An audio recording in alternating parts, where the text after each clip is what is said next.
날마다 쓰는 나의 신앙일기 TV 데일리 큐티 나무향기입니다. 오늘은 여호수아 11장 21절에서 23절을 묵상하겠습니다.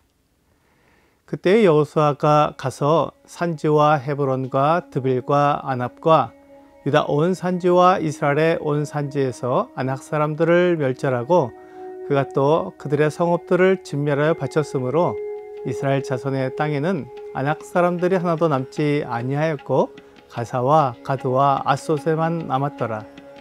이와 같이 여호수아가 여호와께서 모세에게 말씀하신 대로 그 온 땅을 점령하여 이스라엘 지파의 구분에 따라 기업으로 주매 그 땅의 전쟁이 그쳤더라. 여호수아와 이스라엘 백성들은 이제 가나안 땅 정복을 마쳤습니다. 물론 모든 지역, 모든 성읍을 다 점령한 것은 아니지만 전체적으로 가나안 땅의 정복을 마쳤습니다. 남은 지역과 성읍들은 앞으로 점령하면 되었습니다. 그래서 여호수아는 가나안 땅 정복을 마치고 그 온 땅을 이스라엘 지파의 구분에 따라 분배해 주었습니다. 사실 이스라엘 백성들이 가나안 땅을 정복하지 못한 것은 아낙 자손 때문이었습니다. 아낙 자손은 거인이라고 표현된 사람들이었습니다. 이스라엘 백성들이 애굽에서 나와 광야에서 가데스 바네아에 도착했을 때 모세는 이스라엘 백성들 중에서 각 지파에서 한 명씩 12명을 정탐꾼으로 가나안 땅에 보냈습니다. 그들이 40일간 가나안 땅 구석구석을 다 정탐하고 돌아와서 보고할 때 그 땅은 하나님이 말씀하신 대로 젖과 꿀이 흐르는 아름다운 땅이었습니다. 하지만 그 땅에는 아낙 자손들이 있었습니다.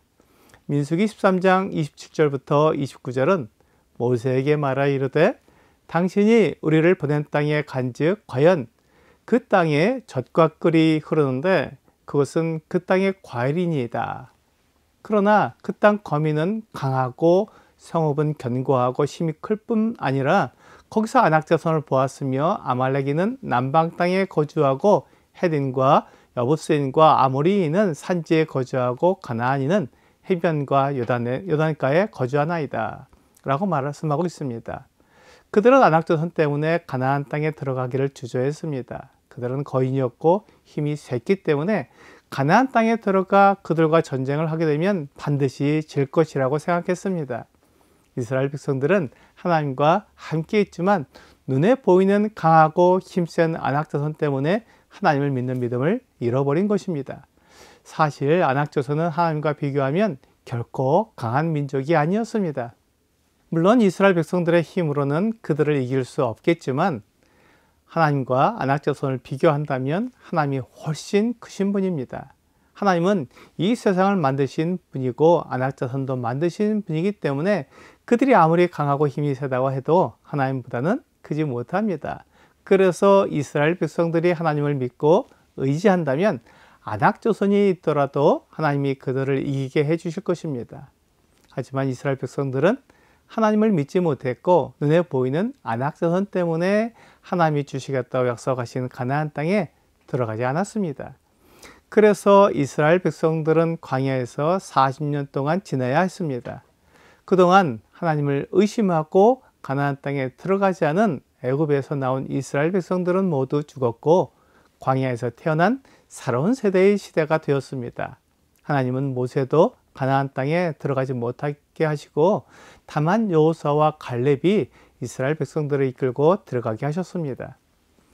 이제 여호수아는 가나안 땅을 정복했습니다. 특히 아낙 자손과 싸워서 이겼습니다. 이스라엘의 백성들은 아낙 자손과 싸우면 질 것이라고 생각했지만 여호수아는 하나님을 의지했기 때문에 아낙 자손과 싸워 이겼습니다. 하나님은 여호수아가 아낙 자손을 이기도록 도와주셨습니다. 이것이 하나님을 믿는 사람의 특징입니다. 사람의 눈으로는 결코 아낙 자손을 이길 수 없을 것처럼 보이지만 눈에 보이지 않는 하나님이 이기게 도와주실 것입니다. 여호수아는 이제 이스라엘 백성들에게 가나안 땅을 분배해 주었습니다. 각 지역에는 몰아내지 못한 가나안 부족이 있었지만 여호수아는 남아있는 가나안 부족은 분배받은 각 지파가 몰아내게 했습니다. 그것은 시간이 걸리는 일이었으며 어떤 경우에는 몰아내지 못한 부족도 있었습니다. 하지만 여호수아는 전쟁을 끝내야 했기 때문에 전체적으로 가나안 땅을 정복한 것으로 전쟁을 마쳤습니다. 그리고는 모세가 그에게 부탁한 대로 각 지파에 따라 땅을 분배해 주었습니다. 땅을 분배받은 각 지파는 그 땅에 남아있는 가나안 족속을 몰아내야 했습니다.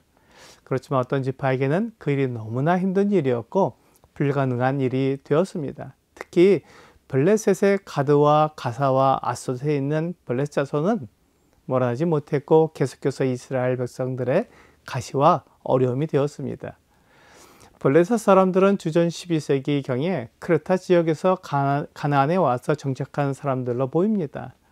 그들은 아마도 벳사람들로 보이며 매우 강하고 전쟁 무기도 잘 갖추어서 원래 가나안에 있었던 사람들을 몰아내고 가나안 해변에 정착한 것으로 보입니다. 그렇게 강하고 힘센 민족이었기 때문에 이스라엘 백성들도 그들을 몰아내지 못하고 남겨둔 것입니다. 여호수아는 그들을 몰아내느라 힘을 쓰기보다는 그들보다 약한 성을 정복해서 전쟁을 빨리 끝내고 싶었습니다. 여호수아가 가나안 정복의 전쟁을 끝냈기에 그 땅의 전쟁이 그쳤다고 말씀하고 있습니다. 물론 전쟁이 완전히 끝난 것은 아니었지만 전반적인 전쟁은 끝났습니다. 남은 것은 국지적인 싸움으로 남아있는 가나안 부족을 몰아내는 것이었습니다. 이것이 여호수아 다음 세대가 감당해야 하는 일이었습니다. 하나님의 일은 현 세대만을 위한 것이 아니라 계속 다음 세대로 이어지는 일입니다.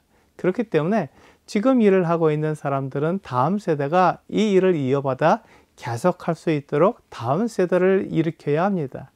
모세는 다음 세대를 준비했습니다. 그들은 보이는 것을 의지하지 않고 보이지 않는 하나님을 의지했습니다. 그들이 하나님을 신뢰했기 때문에 가나안 땅 부족들을 몰아내고 전쟁을 마칠 수 있었습니다. 이제 남은 부족을 몰아내기 위해 다음 세대를 준비하고 그들이 하나님을 신뢰할 수 있도록 준비시켜야 했습니다. 오늘의 적용 질문을 보겠습니다. 하나님을 신뢰할 때 그분의 은혜를 얻게 됩니다. 하나님의 말씀보다 세상의 이치를 쫓는 것이 있나요?